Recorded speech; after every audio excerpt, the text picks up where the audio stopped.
हाय यार, मेरा आपका स्वागत है मेरे यूट्यूब चैनल BTS कोरियन मित्र परवानी भोजपुरी सॉन्ग। तो आज मैं आपको माई घोस्ट लव का पार्ट 4 बताऊंगी। चलिए स्टोरी स्टार्ट करते हैं। पिछले पार्ट में हमने देखा था कि शेकी अपने भूत बंगले के बारे में ते को बता रही होती है और उसका भूत बंगला बहुत ज़्यादा ही डरावना होता है।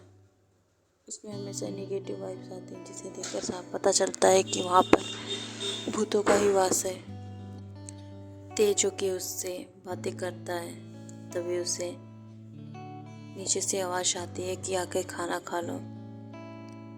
ते जो कि जेके को कहता है कि तुम यहीं रहोगी, कहीं नहीं जाओगी, समझी तुम। और जेके भी कह देती है, क्योंकि वो भी अब उसे परेशान करना नहीं चाहती थी। वैसे भी उसने बहुत ज़्यादा उसे परेशान किया है।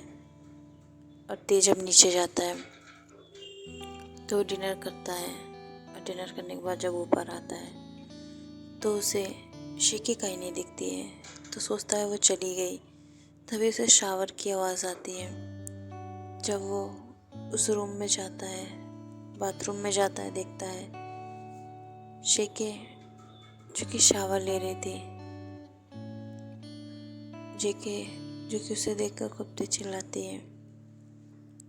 तो शेके और ते एक दूसरे को देख के चिल्लाते हैं। तो ते जो कि उससे कहता है कि तुम शावर ले रही हो, बंद करो इसे। ते जेके से कहता है कि तुम शावर क्यों ले रही हो जब तुम किसी चीज़ को महसूस नहीं कर सकती हो। वो तुरंत ही शावर बंद कर देती है। ते कहता है कि तुम शावर ले रही हो और यहाँ पर तुम भीग भी नहीं रही हो। जेके जब खुद को देखती है तो अपने बच्चे से दिखाते हुए कहती है, हाँ मैं सच में मैं तो भीग ही नहीं रही हूँ। वो इतने दिन से मैं नहाई नहीं थी ना, तो मैंने सोचा चलो नहा लूँ, क्योंकि भूत बंगले में पानी नहीं है और यहाँ पानी देख के तो मुझे नहाने का मन कर दिया। ते जो कि गुस्सा हो जाता है और कहता है कि तुम मेरे बाथरूम में मेरी चीज़ों से दूर रहा करो और अपने आप को देखो, तुम एक भूत हो और ज़्यादा इंसान बनने की कोशिश मत किया करो। अब जेके भी कुछ नहीं कहती है, क्योंकि बात उसकी सही होती है। जेके भी अब क्या ही कर सकती है। उसे तो इंसान जैसी फीलिंग आ रही थी, लेकिन वो है नहीं। ते जो कि जेके को जब टच करने की कोशिश करता है तभी वो बेहोश हो जाता है, क्योंकि वो उसे पकड़ नहीं सकता है, उसे छू नहीं सकता है। यही सब जो उसे बेहोश करने के लिए काफ़ी था। और इसी वजह से ते को पता था कि वो कुछ छू नहीं सकती है, ना ही उसे और ना ही किसी सामान को। तो उसने ऐसे कैसे। तो जेके उसे पूरा करके बताती है अपने फिंगर से मैजिक करके। ते भी कहता है कि अब मेरे रूम में तुम मत आना, मेरे बाथरूम में मेरी चीज़ों को मत टच किया करो, वरना तुम्हें मैं यहाँ से भगा दूंगा। तो जेके कहती है तुम मुझे नहीं भगा सकते हो, तुम अपनी मर्जी से मुझे लेके आए हो। ते कुछ नहीं कहता है और अब वो सोने के लिए चला जाता है। नेक्स्ट डे मॉर्निंग जेके जो कि उसके आसपास ही घूम रही होती है और जेके जो कि उसके सिर के ऊपर ही बैठी होती है, या यूँ कहें कि छत पे होती है। इस तरीके से उसे देखकर कोई भी डर जाएगा। तो जब नेक्स्ट डे मॉर्निंग जॉगिंग के लिए उठता है तो उसकी आंखें डायरेक्ट ऊपर जाती है और डर जाता है। और वो कहता है कि इस तरीके से मेरे सामने मत आया करो, समझी। तो जेके कहती है मैं तो ऐसे ही रहती हूँ। तो फिर ते कहता है कि तुम नहीं जानती हो कि तुम्हारे इस तरीके से रहने से मुझे हार्ट अटैक आ जाएगा, मैं मर और क्या तब। शेके जो कि कहती है ठीक है, और वो अलमारी पे जाके बैठ जाती है। ते तो और डरने लगता, कहता है कि तुम वहाँ क्या कर रही हो, तुम यहीं नॉर्मली ऐसे बैठा करो मेरे सामने, समझी, वरना तो मुझे डरा दोगी। क्योंकि आज देखो शूटिंग पे जाना है, इस वजह से वो जो है जल्दी काम करता है। उसके फैमिली मेम्बर्स आते हैं, कहते हैं कि आज भी मत जाओ, तुम्हारी तबीयत कुछ ठीक नहीं लग रही है। अगर आज दे नहीं जाता तो उसकी शूटिंग और उसके जो काम है उसमें बहुत ज़्यादा इफ़ेक्ट पड़ता है, इस वजह से ते को जाना था। क्योंकि एक दिन की उसने छुट्टी ले ली है, जिस वजह से उसका एक दिन का शूटिंग रुका हुआ है। यहाँ पर बहुत ज़्यादा ही हालत ख़राब थी ते की, क्योंकि वो वहीं आसपास थे। ते कहता है कि तुम मुझसे जब कोई मेरे साथ होगा तो बात नहीं करोगे, और यही सब शिकी को याद रहता है, इस वजह से वो कुछ नहीं बोलती है। सभी फैमिली वाले उसे समझा के चले जाते हैं कि तुम आज छुट्टी ले लो, पर ते कहता है कि आज ज़्यादा ज़रूरी है, मुझे जाना होगा।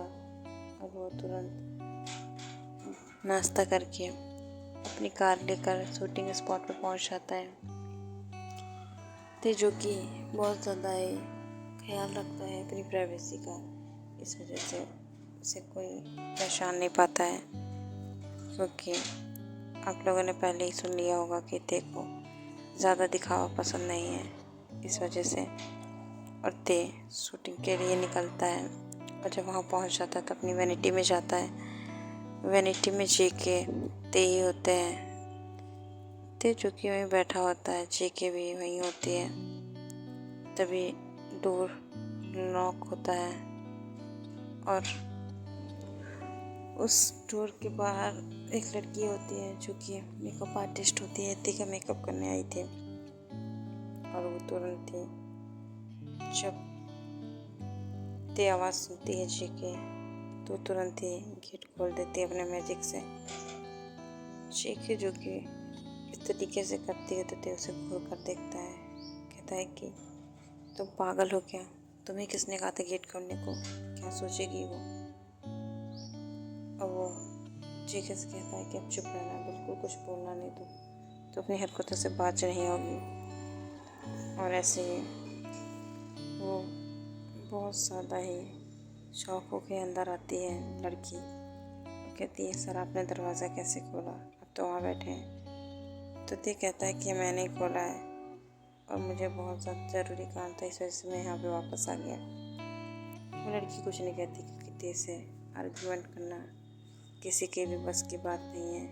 वो तुरंत आके ते का मेकअप करने लगती है। ते भी अपना मेकअप कराने लगता है। तभी एक आदमी आके कहता है कि आपको डायरेक्टर ने बुलाया है। तो ते कहता है कि मेरा भी मेकअप चल रहा है, मैं भी नहीं आ पाऊँगा, तुम डायरेक्टर को यहीं भेज दो। अब कुछ देर बाद देखते हैं यहाँ पे कोई बुढ़ा आदमी आता है, और वो उस वैनिटी में एंटर करता है। ते उसे बहुत अच्छे तरीके से पहचान सकता था, क्योंकि ये वही था डायरेक्टर जो उस मूवी को डायरेक्ट कर रहा था।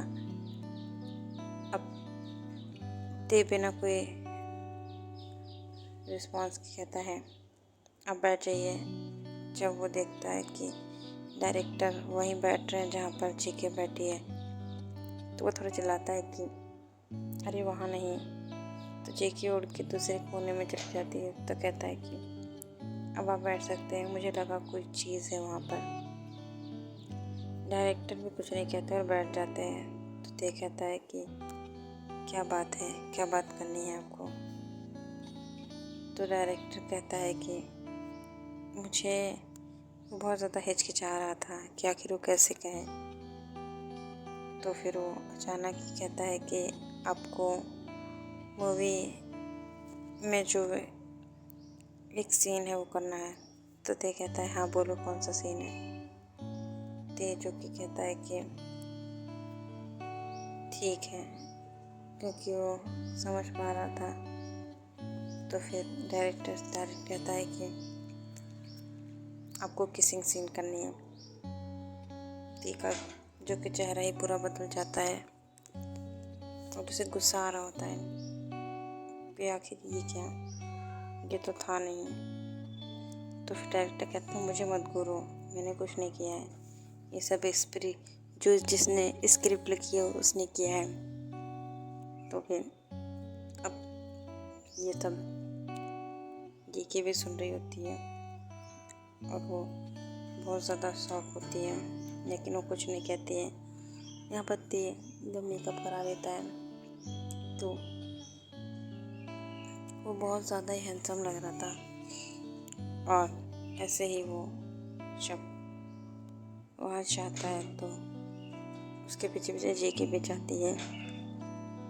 अब जेके तो जेके पूरा सेट घूम कर दिख रही थी। उसे बहुत ज़्यादा ही अच्छा लगता है कि ये कितना ज़्यादा खूबसूरत है, अच्छी शूटिंग होती है और इस तरीके से।